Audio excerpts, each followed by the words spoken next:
నా వైద్యం ఎప్పుడూ వికటించలేదేంటి, ఇదే మొదటిసారి జరిగింది. నాకు ఒక్క అవకాశం ఇవ్వండి, పోయిన గొంతు తిరిగి వచ్చేలా చేస్తాను అని పున్నమి చెప్తూ ఉంటుంది.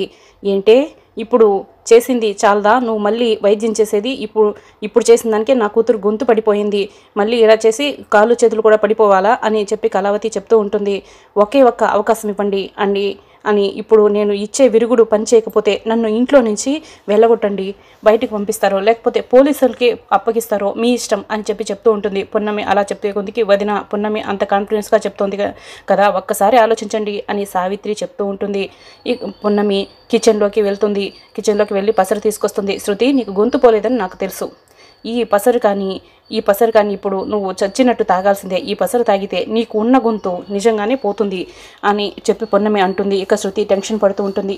పసరు తాగనని గొడవ చేస్తూ ఉంటుంది. వకీల్ సాబ్, ఏంటి చూస్తున్నారు? శృతి చేతులు గట్టిగా పట్టుకోండి, మనము ఈ పసరు తాగిపిద్దాం అని పున్నమి చెప్పడంతో, నానమ్మ మీరు పక్కకు వెళ్ళండి అని చెప్పి పృథ్వీ అంటుంటాడు. భానుమతమ్మ పక్కకు వెళ్ళగానే పున్నమి శృతి చేతులను గట్టిగా పట్టుకొని పసరు తాగిపించిపోతూ ఉంటారు. ఇక సడన్గా శృతి లేచి నుంచొని నేను తాగను అని గట్టిగా అరుస్తూ ఉంటుంది. అందరూ కూడా బిత్తరపోయి చూస్తూ ఉంటారు. అమ్మమ్మ నా గొంతు వచ్చేసింది, నాన్న నా గొంతు వచ్చేసింది అని శృతి సంతోషపడినట్టు యాక్టింగ్ చేస్తూ ఉంటుంది. ఇంకా పున్నమిని హగ్ చేసుకొని, పున్నమి నువ్వు ఇచ్చిన పసరు వల్లే నా కడుపు నొప్పి తగ్గింది, నా గొంతు నొప్పి కూడా పోయింది, నా గొంతు కూడా వచ్చేసింది అని చెప్పి శృతి చెప్తూ ఉంటుంది. నీ వేషాలని నాకు తెలుసు, ఈ ఫంక్షన్లో ఇంకా ఎటువంటి ఆటంకాలు కలిగించావే అనుకో, నువ్వు నిద్రపోతున్న టైంలో ఈ పసరు నీ గొంతులో పోస్తాను అని చెప్పి పున్నమి శృతికి వార్నింగ్ ఇస్తూ ఉంటుంది. వచ్చిన ముత్తైదువులందరూ పున్నమిని చూసి, భానుమతమ్మ గారు చాలా గ్రేట్, ఇంటికి మంచి కోడల్ని తీసుకొచ్చారు, కోడల్ని కాదు డాక్టర్ని కూడా తీసుకొచ్చారు భానుమతమ్మ గారు అని, భానుమతమ్మ గారా మజాక అని అంటూ ఉంటారు. చాలు సర్లే సావిత్రి కార్యక్రమం మొదలుపెట్టని చెప్పి భానుమతమ్మ అంటుంది. పున్నమి వచ్చి పూజ చేయి అని సావిత్రి చెప్పగానే సావిత్రి చెప్తూ ఉంటుంది. ఇక భానుమతమ్మ కళావతి నా బెడ్రూమ్లో కబోర్డ్లో లాకెట్ ఉంది తీసుకురా అని చెప్తూ ఉంటుంది. అది పృథ్వీకి రాగానే వేద్దాం అని అనుకున్న సందర్భం రాలేదని చెప్పి భానుమతమ్మ చెప్తూ ఉంటే, సరే అమ్మ అని చెప్పి కళావతి బెడ్రూమ్లోకి వెళ్తుంది. పృథ్వీ పున్నమి ఇద్దరు కూడా పీటల మీద కూర్చొని అమ్మవారికి పూజ చేస్తూ ఉంటారు. ఏంటి ఆ పున్నమి ఇదంతా శృతి నాటకమా అని చెప్పి పృథ్వీ అడుగుతూ ఉంటాడు. అవును వకీల్ సాబ్ అని పున్నమి చెప్తూ ఉంటుంది. మరి ఈ విషయం నాకెందుకు చెప్పలేదు పున్నమి అని పృథ్వీ అడుగుతాడు. చెప్పనిస్తే మీరు వైద్యం చేయనిచ్చేవాళ్ళ అని పున్నమి అంటుంది. అసలు ఈ శృతి ఎందుకు ఇలా చేస్తుందో అని పృథ్వీ అంటూ ఉంటాడు.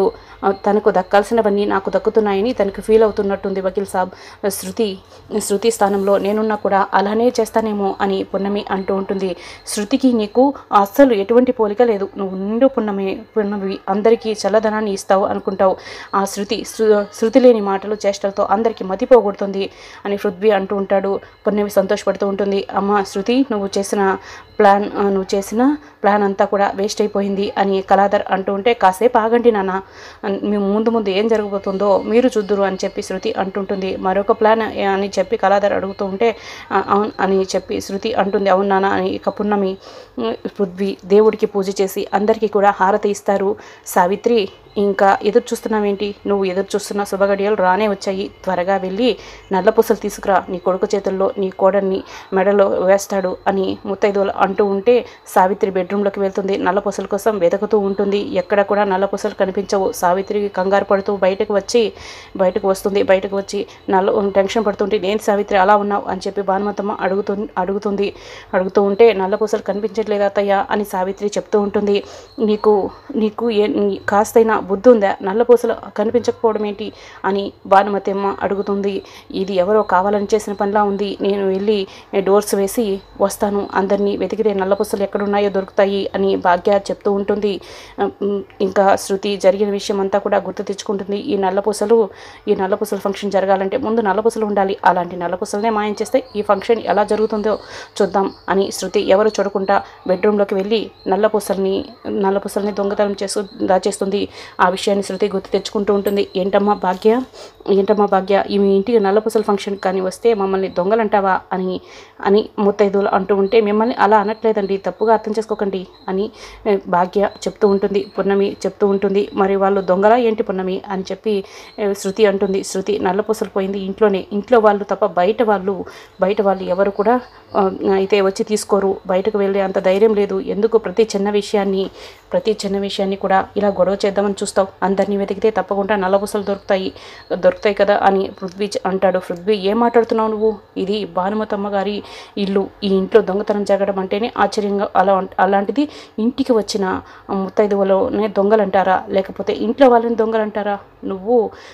నువ్వు పెళ్ళి చేసుకుని ఈ ఇంటికి తీసుకొచ్చావే ఆ అమ్మాయే ఇది అసలు తప్పు అని చెప్పి భానుమతమ్మ చెప్తుంది. ఇంకా చెప్పాలంటే ఈ నల్లపూసల ఫంక్షన్ వద్దన్నా కూడా జరిపించాల్సిందే అని అన్నది కదా కళావతి తప్పు. నల్లపూసల్ని జాగ్రత్తగా ఉంచుకోకపోవడం మీ అమ్మ సావిత్రి గారి తప్పు అని చెప్పి భానుమతమ్మ అంటుంటుంది. ఇంకా ఇంత జరిగిన తర్వాత ఈ నల్లపూసల ఫంక్షన్లో ఏంటిదంతా అరిష్టంలా ఉంది, ఇక్కడి నుంచి వచ్చిన ముత్తైదువులంతా వెళ్ళిపోండి అని భానుమతమ్మ చెప్తూ ఉంటుంది. పృథ్వీ కోసం తెచ్చిన లాకెట్ బాక్స్ని విసిరేయడంతో దాంట్లో నుంచి నల్లపూసలు బయటపడతాయి. ఇక సావిత్రి ఆ నల్లపూసలు తీసుకొని చూస్తూ ఉంటే అందరూ కూడా షాకింగ్గా చూస్తూ ఉంటారు. ఇక కళావతి మాత్రం, అమ్మ లాకెట్ తమ్మంటే నేనేంటి నల్లపూసలు తెచ్చాను, అది కూడా చెల్లిది, ఇప్పుడు అమ్మ నా పైన రంకెలు వేస్తుంది అని చెప్పి కళావతి మనసులో అనుకుంటుంది. ఇక భానుమతమ్మ కోపం వచ్చి, కళావతి, నేను తెమ్మన్నది ఏంటి, నువ్వు తెచ్చింది ఏంటి? పృథ్వీ కోసం లాకెట్ తెమ్మంటే నువ్వు నల్లపూసలు తెచ్చావేంటి అని చెప్పి భానుమతమ్మ అంటూ ఉంటే కళావతి ఇంకా టెన్షన్ పడుతూ ఉంటుంది. ఏం పర్వాలేదులే నానమ్మ, ఏ నల్లపూసలు అయితే ఏంటి, వదిన మెడలో వేస్తే సరిపోతుంది కదా అని చెప్పి వైష్ణవి అంటూ ఉంటే భానుమతమ్మ కోపంగా వైష్ణవి వైపు చూస్తూ ఉంటుంది. అది ఎవరు పడితే వాళ్ళు వేసుకునే నల్లపూసలు కాదు, అది మా అమ్మ నా చెల్లెల కోసం చేపించింది అని కళావతి చెప్తూ ఉంటుంది.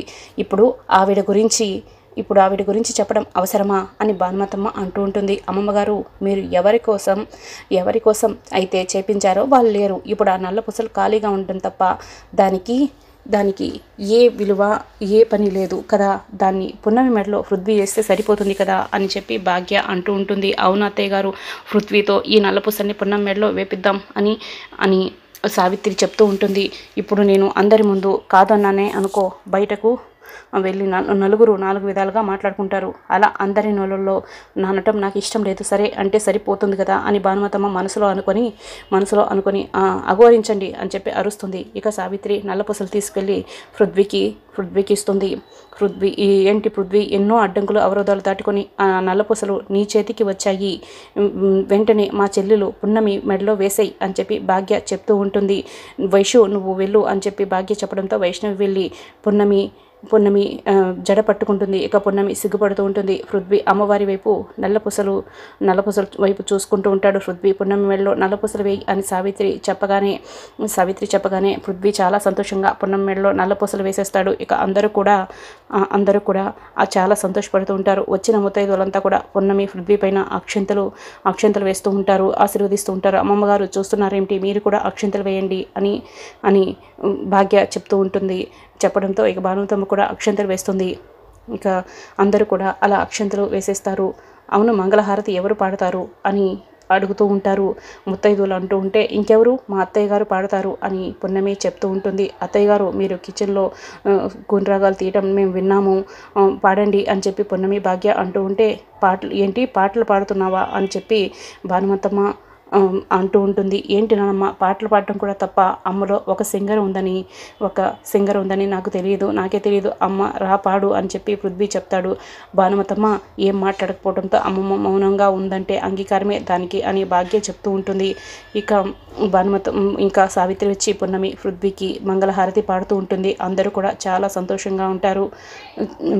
భాగ్య వీళ్ళిద్దరిని లోపలికి తీసుకెళ్ళు అని సావిత్రి చెప్తూ ఉంటే రండి లోపలికి వెళ్దాం అని చెప్పి భాగ్య అంటుంది. శృతి మాత్రం నెమ్మదిగా అందరినీ తన గ్రిప్లోకి తెచ్చుకుంటూ ఉంటుంది. ఎలాగైనా సరే దీన్ని ఇంట్లో నుంచి బయటికి పంపేయాలి, లేకపోతే ఇది ఇక్కడే పాతుకుపోతుంది అని చెప్పి శృతి పున్నమి గురించి మనసులో అనుకుంటూ ఉంటుంది.